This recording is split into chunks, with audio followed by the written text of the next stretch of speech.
भरत के मामा युधाजित अपने पिता की आज्ञा से भरत को लेने के लिए अयोध्या आए थे।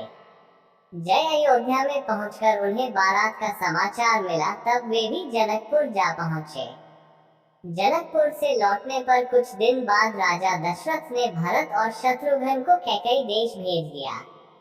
नाना और मामा ने उन्हें बड़े लाड प्यार से रखा। भरत की इच्छा अपने नगर लौटने की होती तो उनके नाना अनुरोध कर उन्हें रोक लेते। इस तरह ननिहाल में रहते भरत और शत्रुघ्न को काफी दिन हो गए। अयोध्या में केवल राम लक्ष्मण रहे। अब राम राजकाज में पिता का हाथ बटाने लगे। राम सदा दूसरों की भलाई की बात सोचते और सदाचार का पालन करते। जैसे वे नम्र और विद्वान थे, वैसे ही शूरवीर और पराक्रमी भी। छोटे बड़े सबसे वे प्रेम पूर्वक मिलते थे। क्रोध में भी किसी से दुर्वचन नहीं बोलते थे। प्रजा उनको बहुत चाहने लगी। राम के कामों से राजा दशरथ भी बड़े प्रसन्न थे। वे अब बूढ़े भी हो चले थे। उन्होंने निश्चय किया राम को युवराज बना दिया जाए।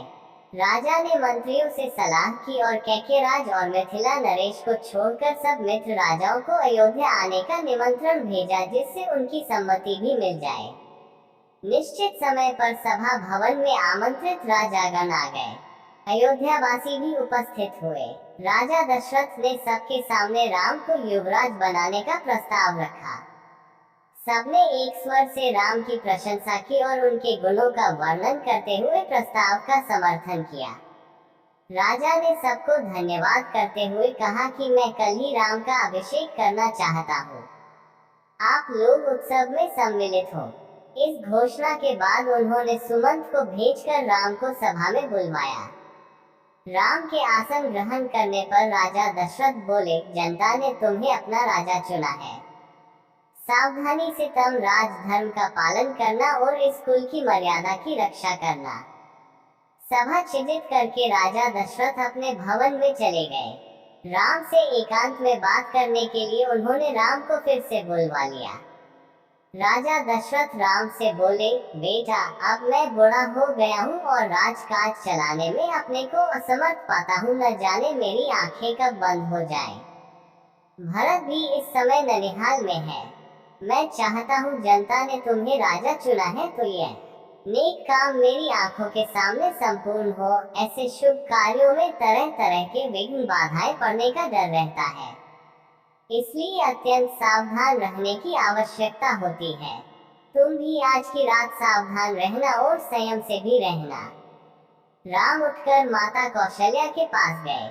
माता को प्रणाम करके उन्होंने राजतिलक की सब बातें सुनाई। माता ने पुत्र को हृदय से लगा लिया और हर्ष से फूली न समाई। फिर वे मंगलगान और दान पुण्य में लग गई। ये शुभ समाचार नगर भर में फैल गया। नगर सजने लगा और चारों ओर आनंद मनाया जाने लगा। इधर एक ओर तो अभिषेक की तैयारियां हो रही थी, उधर दूसरी ओर दूसरा ही कुचक्र चल रहा था। इस कुचक्र को चलाने वाली थी कैकेयी की मुहलगी दासी मंथरा। वह जैसी कुरूप और कुबड़ी थी, वैसी ही कुटिल भी थी। मंथरा को जैसे ही राम के अभिषेक का समाचार मिला, वह तत्काल कैकेयी के महल में पहुंची और बोली, अरे मेरी रानी, तू कैसी बेसमझ है। मौत तेरे सिर नाच रही है और तू सुख की नींद सो रही है। कैकेयी ने चौंक कर पूछा, मंथरा, क्या बात है? साफ क्यों नहीं बताती? राम तो कुशल से है। क्या भरत का कोई समाचार आया है? मंथरा बोली, और तो सब ठीक है, बस तुम्हारे सुख सौभाग्य का अंत होने वाला है। भरत को ननिहाल भेजकर राजा कल ही कौशल्या पुत्र राम को राजकाज सौंपने जा रहे हैं। ये सुनते ही कैकेयी बोली, इससे और अधिक प्रसन्नता की बात क्या होगी। मेरे लिए जैसे भरत वैसे ही राम। लो, यह हार मैं तड़ो उपहार में देती हूँ। मंथरा ने हार लेकर फेंक दिया और बोली, भोली रानी, अक्ल से काम लो। मुझे तो ये देखकर आश्चर्य होता है कि तुमको अपने निकट का संकट भी दिखाई नहीं देता। राज पाकर राम का हृदय भरत के प्रति बदल भी सकता है। कौशल्या राजमाता होंगी और तुम उनकी दासी बनोगी। कैकेयी फिर भी विचलित नहीं हुई।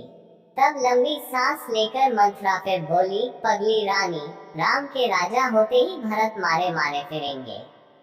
राजा की विशेष प्रिय होने के मद में तुमने कौशल्या के साथ कैसे कैसे दुर्व्यवहार किए हैं, ये तुम जानती ही हो। राजमाता होते ही वे उन सबका तुमसे बदला लेंगी।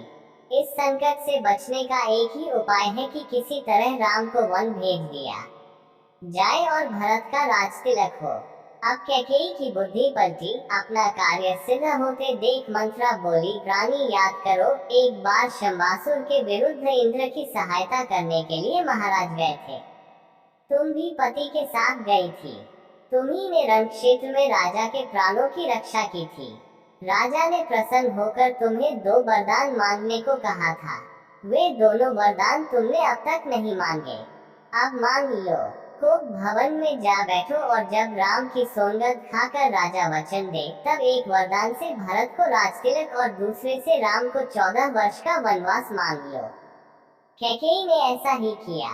रात को जब राजा दशरथ कैकेयी के महल में पहुंचे तो उनको रानी के कोप भवन में जाने का समाचार मिला। इस खबर से राजा के प्राण सूख गए। कैकेयी उनको प्राणों से भी अधिक प्यारी थी। वे उनके शरीर पर हाथ फेरकर मनाने लगे। राजा ने कहा, तुम क्यों ऐसी रूठी पड़ी हो? तुझे मालूम है कि तेरी प्रसन्नता के लिए मैं रंग को राजा और राजा को रंग बनाने के लिए तैयार हूँ। यदि किसी ने तुम्हारा अहित किया हो तो उसका सिर अभी कटवा लूं। मैं अपने पुण्यों और प्राण प्यारे राम की शपथ लेकर कहता हूँ कि तुम जो कहोगी वही करूँगा। राजा ने जब राम की शपथ ले ली तो कैकेयी ने दोनों वरदान मांगे। राम के वनवास की बात सुनकर राजा सन रह गए और शोक के कारण मूर्छित हो गए। कुछ देर बाद जब वे होश में आए तब राम राम कहकर उठ बैठे और कैकेयी को तरह तरह से समझाने लगे। वे कैकेयी से बोले, भरत को बुलाकर मैं उसका राजतिलक कर दूंगा, पर मेरे राम पर दया करो, मुझ पर दया करो। कि कैकेयी किसी तरह न मानी। वह बोली, राजन, आपकी बात रघुवंशियों जैसी नहीं है। आपके पूर्वजों ने सत्य पालन के लिए न जाने कितने कष्ट झेले। हरिश्चंद्र और शिव का नाम इसी कारण आदर से लिया जाता है। सत्य ही संसार में ईश्वर है। धर्म भी सत्य पर टिका है। सत्य से बढ़कर और कोई नहीं। सत्य को छोड़कर आप संसार को कैसे मुंह दिखाएंगे? रही मेरी बात, अगर आप वरदान नहीं देते तो मैं आत्महत्या कर लूंगी और आप इस कलंक और अपयश का भार जीवन भर ढोते रहेंगे। राजा समझ गए कि अब कुछ होने वाला नहीं। राजा रात भर बेसुध से पड़े रहे। सवेरा होने पर सुमंत कैकेयी के महल में समाचार लेने आए।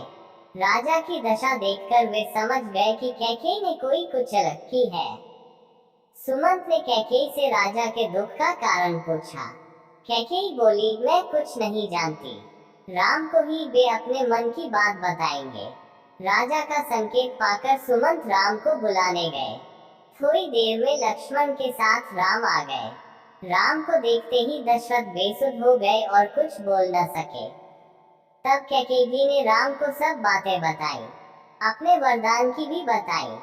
पिता का रुख देखकर राम ने दृढ़ता से कहा, पिताजी की प्रतिज्ञा की रक्षा के लिए मैं अभी वन जाता हूँ। भरत को बुलवाकर उनका राजतिलक कर दीजिए। मैं भाई भरत के लिए सब कुछ छोड़ता हूँ। अब राम अपनी माता कौशल्या के पास गए और उनको कैकेयी के भवन की सब बातें बताई। ये समाचार सुनकर माता कौशल्या बेसुध सी हो गई और अपने भाग्य को कोसने लगी। मैं तो निरंतर अपने को घर की दासी मानकर सबकी सेवा करती रही। भरत को भी अपना बेटा ही माना। कैकेयी का भी बुरा नहीं चाहा, फिर मेरे साथ यह अन्याय क्यों? माता कौशल्या का दुख देखकर लक्ष्मण के क्रोध की आग भड़क उठी। श्री राम ने लक्ष्मण को समझा बुझाकर शांत किया और कहा, मेरे बन जाने की तैयारी करो। Hi friends, welcome to Cinema Prime YouTube channel। Interesting Hindi story motivational video के लिए सब्सक्राइब कीजिए Cinema Prime YouTube channel. Please subscribe, press bell icon.